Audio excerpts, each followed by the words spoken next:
ভাই পুরো ভিডিও নিলে কেমন হয়? উপরে পুরোটা নিব? হ্যাঁ লইল। এই ভাই দাঁড়ান দাঁড়ান, সিগন্যাল লিডার মারতেছে কেন? ইন্নালিল্লাহ, একটু দাঁড়ান ভাই। লে দাঁড়ানো করি কন্ট্রোলের মধ্যে নিয়ে আসো তাড়াতাড়ি ইন্নালিল্লাহ। আল্লাহ রে ভাই, ভাই তাদের যেতেন মিনিট ভাই, তাদের যেতেন ভাই। আসসালামু আলাইকুম, ইসমি আবাদ Iftekhar Hossain Albi, welcome to my channel Albi ভাই ব্রো। তো আজকে যে বিষয়টা নিয়ে কথা বলতে আসছি সেটা একটু ডিফারেন্ট।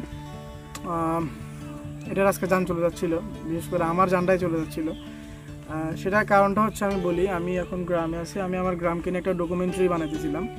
তো সেই সময় আমাদের গ্রামে একটা বড় পুকুর আছে, সেখানে উড়ানোর সময় হঠাৎ করে যখন এটার চার্জটা 53% চলে আসে, তখনই সামথিং ইরোড দেখাচ্ছিল, যে সার্ভার ইরোড, কানেকশন ইরোড দেখাচ্ছিল। তখন আমার একটু খুবই খটকা এবং ভয় লেগে যায়। ঠিক সেই সময় আমি ফুল স্পিডে, মানে স্পোর্টস মুড দিয়ে আমি এটা আমার কাছে আনার চেষ্টা করতেছিলাম। ঠিক সেই সময়টা কাছে আসার সময় এইভাবে উল্টায় পড়ে গেছিল। রোডের অবস্থাটা দেখেন ভাই, জাস্ট এক হাতের জন্য এই পুকুরটাতে পড়ে নাই। স্পিড মোড দিয়ে আমি আনছিলাম। প্রথম যখন দেখছিলাম যে সিঙ্গেল, এটা নিয়ে যে ভিডিওটা বানাইতেছে, আসলে সবচেয়ে বেশি যে জরুরি কথা সেটা হচ্ছে 56%, 60% নিচে চলে আসলে এটা সিঙ্গেল যখন দিবে, তখন যত দূর সম্ভব চেষ্টা করবেন পানি থেকে দূরে থাকে। উপর থেকে পড়লে একটু স্ক্র্যাচ হয়, বাট আর কিছু হবে না।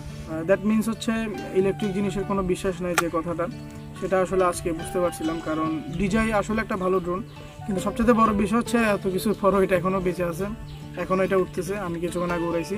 বাট যেটা বলা সেটা হচ্ছে খুবই কেয়ারফুল থাকবেন ড্রোন উড়ানোর সময়। বিশেষ করে নদী পথে যখন ড্রোন উড়াবেন, নদী পথে একটু বেশি কেয়ারফুল থাকতে হবে, কারণ ওখানে পড়লে আর পাওয়াটা খুবই ইম্পসিবলের মতন হয়ে যায়।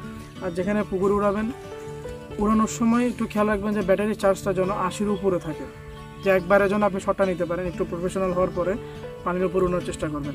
সো এটা বলার জন্যই হয়তো বা, জানি না কাদের ভিডিওটা ভালো লাগবে, বাট আমি মনে করলাম যে ভিডিওটা বানানো উচিত, যেহেতু আমি একটা বিপদের মধ্যে পড়ছি। এরকম আর অনেক করতে পারে। ওয়েন ব্লগস, সেও এরকম তার ড্রোনটা পানিতে পড়ে গেছিলো এভাবেই। তো যাই হোক, আশা করি ভিডিওটা ভালো লাগছে। And stay home, stay cool, keep supporting as always Albi ভাই।